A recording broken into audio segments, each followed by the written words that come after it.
पाकिस्तान में अमेरिका और ईरान की शांति वार्ता खत्म हो चुकी है, डिरेल हो चुकी है। इसीलिए राष्ट्रपति ट्रंप का प्रधानमंत्री मोदी को फोन करना भी कई संकेत देता है। डिप्लोमेसी में इस तरह के फोन कॉल की बहुत अहमियत होती है, जिसे हॉटलाइन डिप्लोमेसी भी कहते हैं। माना जाता है कि यह डिप्लोमेसी सीधे संवाद के कारण ज्यादा कारगर होती है और इसका इस्तेमाल सूचना देने के लिए, यानी कोई जरूरी बात बताने के लिए किया जाता है। अब यहां राष्ट्रपति ट्रंप ने प्रधानमंत्री मोदी को कौन सी जरूरी बात बताने के लिए फोन किया, इसे लेकर कई कयास चल रहे हैं और इसे ईरान युद्ध के लिहाज से बहुत अहम माना जा रहा है। ये बातचीत ऐसे वक्त में हुई है जब ईरान अमेरिका को यह धमकी दे रहा है कि अगर उसके एक भी बंदरगाह पर हमला हुआ तो वो यूएई, सऊदी अरब, कतर, कुवैत, बहरीन, ओमान और इराक के बंदरगाहों को बारूद से उड़ाकर खड़ा कर देगा।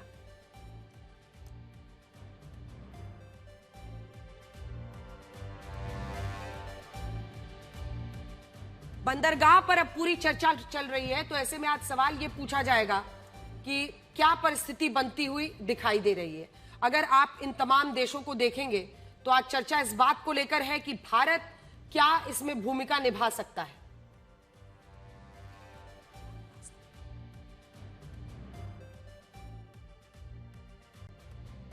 बड़ा सवाल आज यही है कि तेल के बदले तेल, गैस के बदले गैस, पुल के बदले पुल। अब ये लड़ाई कहां पर दिख रही है? आप समझ रहे हैं, इसका अर्थ समझ रहे हैं क्या हो गया है? पहले इन्होंने एक दूसरे पर हमले शुरू किए कि पुल के बदले पुल, ऑयल रिफाइनरी के बदले ऑयल रिफाइनरी, और उसी के साथ पुल उड़ाने की जंग लड़ी गई। अब पुल उड़ाने की जो जंग लड़ी गई उसमें आप देखिए कि आज स्थिति क्या हो गई है। आज ये है कि पोर्ट्स के बदले पोर्ट्स की लड़ाई लड़ी जा रही है और इस लड़ाई ने खाड़ी देशों को एक बार फिर से डरा दिया है, जो इस बात को लेकर चिंतित हैं कि आखिर वो किस तरह से अपनी स्थिति को संभालेंगे। आज सवाल ये भी है कि अगर ये तमाम खाड़ी देश ये चाहते हैं कि वो किस तरह से अपने देश को सुरक्षित रख पाए, तो उनके लिए एक बड़ा सवाल ये भी है कि अगर उनके पोर्ट पर हमला ईरान शुरू कर देता है, अगर बड़े पैमाने पर अमेरिका उनके पोर्ट्स पर नाकेबंदी कर रहा है, हमले कर रहा है, तो ऐसे में आज सवाल यही उठता है कि किस तरह से इसको संभाला जाएगा।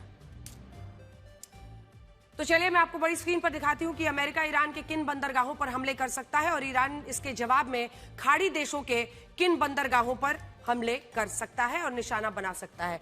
आज सबसे बड़ी चर्चा इसी बात को लेकर हो रही थी कि क्या हो सकता है। तो सबसे पहले ओमान की खाड़ी में ये चाबहार पोर्ट है जिसको लेकर लड़ाई छिड़ सकती है। अब चाबहार पोर्ट पर अगर ईरान में हमला करता है अमेरिका की बात करें तो उसने फारस की खाड़ी, स्ट्रेट ऑफ हॉर्मूज, ओमान की खाड़ी में ईरान में 10 बंदरगाहों की नाकेबंदी की है। इनमें ओमान की खाड़ी में चाबहार पोर्ट अमेरिका के निशाने पर है। तो निशाना नंबर 1 ये आप देख रहे हैं इस वक्त चाबहार पोर्ट है। निशाना नंबर 2 इसके बाद स्ट्रेट ऑफ हॉर्मूज में बंदर अब्बास, ये दूसरा है बंदर अब्बास जो आप जीरो इन करके देख रहे हैं। ये बंदर अब्बास पोर्ट है जिस पर वो हमले कर सकता है। फिर सीरी द्वीप, तीसरा टारगेट जो है ये सीरी द्वीप है, यहां पर ये तीसरा टारगेट, जूम इन कीजिए, सीरी द्वीप।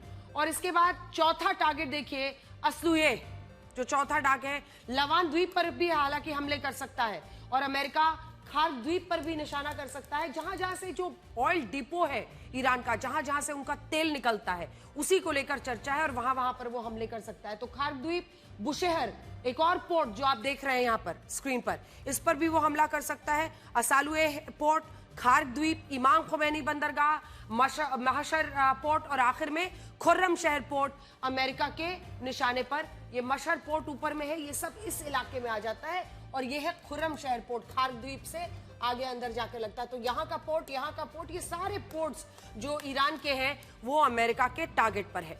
अमेरिका ने इनकी नाकेबंदी की है और ईरान द्वारा दावा कर रहा है कि अमेरिका सीजफायर खत्म होते ही इन पर हमले भी कर सकता है। तो देखिए, हालांकि ईरान ने धमकी दी है कि अगर इन बंदरगाहों पर हमले होते हैं, आइए आपको दूसरी स्क्रीन पर लिए चलते हैं और वहां पर दिखाने की कोशिश करते हैं कि क्या स्थिति बनती हुई दिख रही है। जब आप इस मैप को देखेंगे तो आपको एक एक करके वो सारे जो पोर्ट्स हैं ईरान के वो दिख जाएंगे। खुर्रम शहर पोर्ट आप देख ही रहे हैं जिस पर वो हमले कर सकता है। इसी के साथ ये जो स्ट्रेट ऑफ हॉर्मूज है और फारस की खाड़ी में प्रमुख पोर्ट्स जो है, अब वो किस पर हमले कर सकता है। तो हमने बड़े मैप पर आपको ये तो दिखा दिया कि अमेरिका ईरान के कौन कौन से पोर्ट्स पर टारगेट कर सकता है, लेकिन अब ये खाड़ी देशों के कौन कौन से पोर्ट्स हैं जो बंदरगाह जिन पर हमले कर सकता है ईरान। तो देखिए, इसमें अगर आप देखेंगे यूएई के अबू धाबी में खलीफा पोर्ट है। खलीफा पोर्ट एक इंपॉर्टेंट पोर्ट माना जाता है यूएई में। ये वाली जगह पर दिखा दीजिए, आप दूसरी तरफ का पोर्ट दिखा रहे हैं अभी, ये यूएई में दिखाइए। चलिए, दोहा में ये रास खान है, खलीफा पोर्ट है, शाहजहां पोर्ट है, सऊदी अरब में किंग अब्दुल अजीज पोर्ट है, जुबैल पोर्ट है, रास टानुरा पोर्ट है जिसको निशाना बना सकते हैं, कतर में दोहा, रास लफान और हमाद पोर्ट पर ईरान हमले कर सकता है। कुवैत में मीना अल अहमदी जो पोर्ट है उस पर हमले कर सकता है। बहरीन ने अगर आप देखिए तो वहां पर मनामा पोर्ट पर हमले करके ईरान अमेरिका हमलों का बदला ले सकता है और ये धमकी दे सकता है। और इसीलिए आज दिलचस्प बात यही है कि जब आप इन पोर्ट्स वर्सेस पोर्ट्स की लड़ाई को देखेंगे तो आपको समझ में आएगा कि ये कहां पर चला गया है। ये नया फ्लैश पॉइंट है, ये नया फ्लैश पॉइंट बन गया है इनके बीच में, और इससे ये और भी ज्यादा युद्ध विस्तार ले सकता है। अगर इसमें रशिया और चाइना की एंट्री हो गई तो समझिए कि ये युद्ध विश्व युद्ध का रूप भी ले लेगा। आज ये सारे हमने पोर्ट्स आपके लिए एक मैप में भी इकट्ठा कर दिए हैं, जिससे आप समझ सकते हैं कि इतने पोर्ट्स में अगर युद्ध छिड़ता है तो इसका मोमेंटम क्या हो जाएगा। आज रात 9 बजे से सीज फायर को खत्म होने में सिर्फ 1 सप्ताह बचा है। एक सवाल ये नहीं है अब कि इस युद्ध विराम के खत्म होने के बाद ईरान और अमेरिका के बीच फिर से जंग छिड़ेगी। सवाल यह है कि जब इस युद्ध का राउंड 2 शुरू होगा तब क्या ये एक नए वर्ल्ड वॉर का भी रूप ले सकता है? क्या रशिया, चाइना की भी इसमें एंट्री हो सकती है? क्या इस बार यूएई, सऊदी अरब जैसे देश भी ईरान पर जवाबी हमले कर सकते हैं? अभी तो हालात जो बनते हुए दिख रहे हैं उससे ऐसा ही लगता है कि युद्ध आने वाले दिनों में कई देशों को अपनी चपेट में ले सकता है। इसका कारण यह है कि अमेरिका ने फारस की खाड़ी, ओमान की खाड़ी में ईरान के बंदरगाहों की जो नाकेबंदी की है, इसके खिलाफ रशिया और चाइना का ईरान को खुलकर समर्थन मिल रहा है। रशिया ने अमेरिकी नाकेबंदी को उकसाने वाला और खतरनाक कदम बता दिया है। रशिया ने यह भी चेतावनी दी है कि इससे मिडिल ईस्ट में अब तक का सबसे भयानक युद्ध भड़क सकता है, और अगर ऐसा होगा तो रशिया चुप नहीं बैठेगा। यही धमकी चाइना भी दे रहा है। चाइना ने भी अमेरिकी नाकेबंदी को क्षेत्रीय स्थिरता और शांति के खिलाफ बताया है। चाइना भी कह रहा है कि ये नाकेबंदी नहीं हटी तो युद्ध और ज्यादा भड़क सकता है। इस सब के बीच वॉशिंगटन डीसी में इन तस्वीरों पर खूब मंथन हो रहा है। ये तस्वीरें रशिया के विदेश मंत्री सर्गेई लाव्रोव की हैं, जो अचानक से बीजिंग के दौरे पर आए हैं। इससे ये सवाल उठ रहा है कि क्या रशिया और चाइना मिलकर अमेरिका के खिलाफ कोई नई रणनीति तो नहीं बना रहे हैं? असल में जब आप रशिया और चाइना को देखते हैं तो ये दोनों वो देश हैं जिन्होंने इस युद्ध में ईरान को जीवित रखा।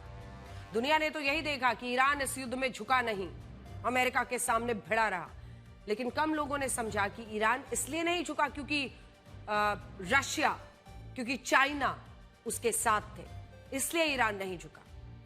इनमें भी रशिया ने ईरान को यह बताया कि मिडिल ईस्ट में अमेरिका के सैन्य ठिकाने कहां कहां पर मौजूद हैं। रशिया ने सैटेलाइट डेटा ईरान को भेजा और इसी की मदद से ईरान ने अमेरिकी ठिकानों पर सटीक हमले किए। रॉयटर्स के मुताबिक रशिया की सैटेलाइट्स ने 21 से 31 मार्च के बीच मिडिल ईस्ट के 11 देशों में कुल 24 सर्वे किए। इन्हीं 24 सर्वे में 46 अमेरिकी ठिकानों की पहचान की गई है जहां ईरान की तरफ से मिसाइलें और आत्मघाती ड्रोन्स दागे गए। और सोचिए, जब रशिया बाहर से मदद कर रहा था तब उसकी मदद से ईरान ने कितनी तबाही मचाई। अगर रशिया डायरेक्ट ही इस देश में शामिल हो गया, अगर आप सोचिए इस युद्ध में रशिया डायरेक्ट शामिल हो गया तो अमेरिका के लिए यह युद्ध कितना मुश्किल हो जाएगा। मुश्किल होगा नहीं होगा ये अपनी जगह है, लेकिन भीषण जरूर यह युद्ध हो जाएगा। इस युद्ध में आप लगातार ईरान के शाहिद ड्रोन के बारे में काफी सुन रहे होंगे। कहा जाता है ये वही ड्रोन है जो ईरान ने रशिया को भी दिया है, लेकिन अब CNN की एक नई रिपोर्ट में यह बताया गया है कि ईरान ने इस युद्ध में जो शाहिद ड्रोन इस्तेमाल किए वो मेड इन रशिया थे। रशिया ने इन ड्रोन्स में कोमेटा B नाम का सैटेलाइट नेविगेशन मॉड्यूल लगाया जो इस ड्रोन को दुश्मन के रडार से बचाता है। और जानते हैं इस ड्रोन का अमेरिकी नाकेबंदी से गहरा संबंध है।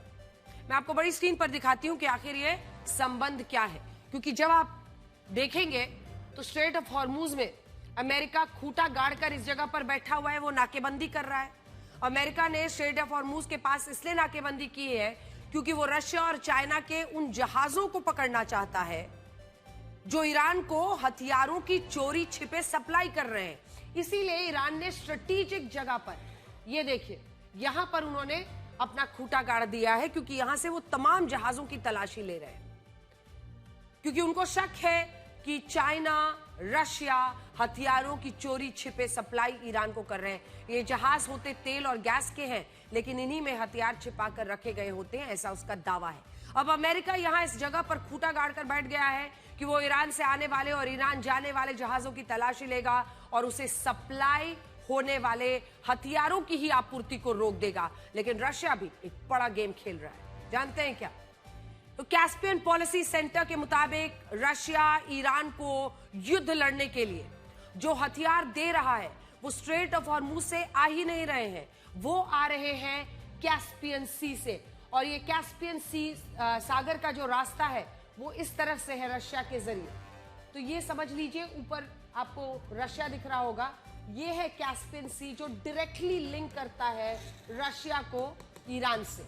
और ये यहाँ पर अजरबैजान, यहाँ पर तुर्कमेनिस्तान, जिससे आपको थोड़ा आइडिया लग जाएगा कि विश्व के पॉलिटिकल मैप पर ये देश कहाँ है। तो जो अमेरिका सोच रहा है कि यहाँ पर वो ब्लॉकेड कर रहा है और सोच रहा है कि चाइना, यानी चाइना इधर से या किसी तरीके से यहाँ से चाइना और सारे जो है वो नीचे इंडियन ओशन से आते हुए यहाँ से हथियार दे रहे हैं ईरान को, यहाँ पर नाकेबंदी कर रहा है। लेकिन जो जानकारी आ रही है उसके मुताबिक रशिया, जो लाल वाला हिस्सा आप देख रहे हैं, वो कैस्पियन सी से हथियार ईरान को पहुंचा रहा है।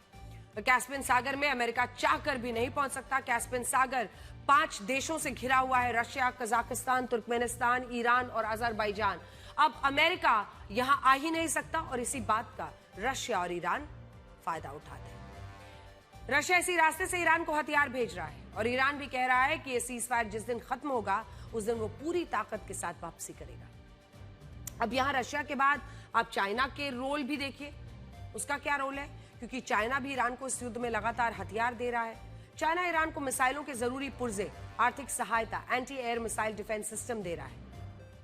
इन सिस्टम्स को मैनपैड्स या man portable air defence systems भी कहते हैं, जिन्हें कंधे पर रखकर चलाया जाता है और कम ऊंचाई पर उड़ान भरने वाले लड़ाकू विमानों को यह निशाना बनाता है।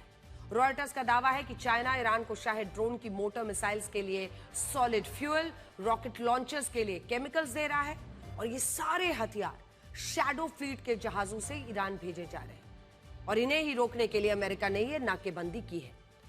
हालांकि चाइना भी आगे से आकर कह रहा है कि अमेरिका ने उसके जहाजों को हाथ भी लगाया तो ये उसके लिए अच्छा नहीं होगा और इसीलिए आज हॉर्मुज पर अमेरिका और चाइना आमने सामने है। इस धमकी से अमेरिका भी इतना डर गया कि आज अमेरिका नाकेबंदी के बाद चाइना का पहला जहाज स्ट्रेट ऑफ हॉर्मुज से गुजरा, लेकिन अमेरिका ने इसे रोका ही नहीं। अमेरिका कह रहा है कि ये जहाज यूएई से आ रहा था, इसीलिए इसे नहीं रोका गया, लेकिन लाइव ट्रैकिंग डेटा से पता चलता है कि ये जहाज यूएई से आ जरूर रहा था, लेकिन ये गुजरा ईरान के द्वीप के पास से था। और ऐसे में सवाल यही उठता है कि क्या अमेरिका चाइना से डर गया और क्या इसी वजह से उसने इसके जहाज को नहीं रोका ताकि ये फुल फ्लेजेड वर्ल्ड वॉर में तब्दील ना हो जाए। द वॉल स्ट्रीट जर्नल का कहना है कि अमेरिका ने अब से कुछ देर पहले अपनी नाकेबंदी को अब इस इलाके में और बढ़ा दिया है, यानी उसने और जहाज लगा दिए ताकि ईरान से आने वाले जहाजों को रोका जा सके। और इससे यूरोप के देशों को डर लग रहा है कि कहीं ये युद्ध विश्व युद्ध का रूप ना ले ले। फ्रांस के राष्ट्रपति ने इसी डर से, इमैनुअल मैक्रोन ने इसी डर से पहले ईरान के राष्ट्रपति मसूद पेजेश्कियान को फोन किया। इसके बाद राष्ट्रपति डोनाल्ड ट्रंप से फोन पर बात की। दोनों देशों से ये कहा कि वो शांति वार्ता को फिर से शुरू करें और सीजफायर खत्म होने से पहले एक समझौते पर सहमति बनाने की कोशिश तो की जाए। यानी फ्रांस को भी लग रहा है कि ये युद्ध और ज्यादा भयानक और भयंकर रूप ले सकता है, जिसकी वजह से राष्ट्रपति इमैनुअल मैक्रोन ने ईरान और अमेरिका से फिर से शांति वार्ता की अपील की है। हालांकि यहां रशिया की तरफ से एक बड़ा प्रस्ताव यह आया है कि वो ईरान का जो यूरेनियम है ना, वो ईरान के यूरेनियम को अपने पास सुरक्षित रखने के लिए तैयार है। देखिए, सारा का सारा मसला यही है कि अमेरिका किसी तरह से चाहता है कि ईरान अपना जो एनरिच्ड यूरेनियम है उसको पूरी तरह से खत्म कर दे। वो कभी कहते हैं हमें सौंप दीजिए, उसे सौंप दीजिए, लेकिन ईरान और रशिया की आपस में अच्छी बनती है। अगर रशिया ये प्रपोजल दे रहा है और ईरान रशिया को अपना न्यूक्लियर जो एनरिच्ड यूरेनियम है वो देने को तैयार हो जाता है, तो क्या एक रास्ता निकलेगा? रशिया ये कह रहा है कि ईरान ने जो 440 किलोग्राम एनरिच्ड यूरेनियम 60% तक एनरिच कर लिया है वो उसे दे दे, रशिया अपने यहां सुरक्षित रख लेगा और ईरान को भी रशिया पर भरोसा है। लेकिन अमेरिका और ईरान दोनों ने इस पर कोई प्रतिक्रिया अभी तक नहीं दी है। पश्चिमी मीडिया तो ये कह रहा है कि इसी यूरेनियम के कारण इस्लामाबाद की शांति वार्ता फेल हो गई। अब ईरान का कहना है कि वो 5 साल के लिए अपने यूरेनियम एनरिचमेंट प्रोग्राम को रोक सकता है, जबकि अमेरिका कह रहा है कि वो 20 साल तक ऐसा ना करे। यही पूरी बात फंसी है और अब अमेरिका ने ईरान पर दबाव बनाने के लिए उसके बंदरगाहों की नाकेबंदी कर दी है। हालांकि ईरान इसका भी मजाक उड़ा रहा है। सोशल मीडिया पर दक्षिण अफ्रीका में ईरान के दूतावास के अकाउंट से एक वीडियो पोस्ट हुआ है डोनाल्ड ट्रंप का, जिसमें नाकेबंदी को लेकर अमेरिका के राष्ट्रपति ट्रंप का मजाक उड़ाया गया है। देखिए तो डोनाल्ड ट्रंप का एक से एक मीम्स जितने भी एम्बसीज है ईरान के अलग अलग देशों में वो बना रहे हैं और उनका मजाक उड़ा रहे हैं। लेकिन मैं आपको ये दिखाती हूं कि स्ट्रेट ऑफ हॉर्मुज में कैसे सन्नाटा पसरा है। सीज फायर से ज्यादा जहाज तो युद्ध के दौरान स्ट्रेट ऑफ हॉर्मुज को पार कर रहे थे। 8 अप्रैल के बाद जहाजों का ट्रैफिक 90% घटा है। सीज फायर के एक हफ्ते में 58 जहाज को हॉर्मुज को पार कर पाए हैं। 670 जहाज अब भी पर्शियन गल्फ में फंसे हैं, जिनमें 329 जहाज तेल और गैस के हैं। 17 करोड़ 20 लाख बैरल कच्चा तेल स्ट्रेट ऑफ हॉर्मुज के बंद होने में फंसा है। 50 बड़े जहाज फंसे हुए हैं, जिनमें 9 जहाज जापान के हैं, 5 जहाज चाइना, साउथ कोरिया और ग्रीस के हैं।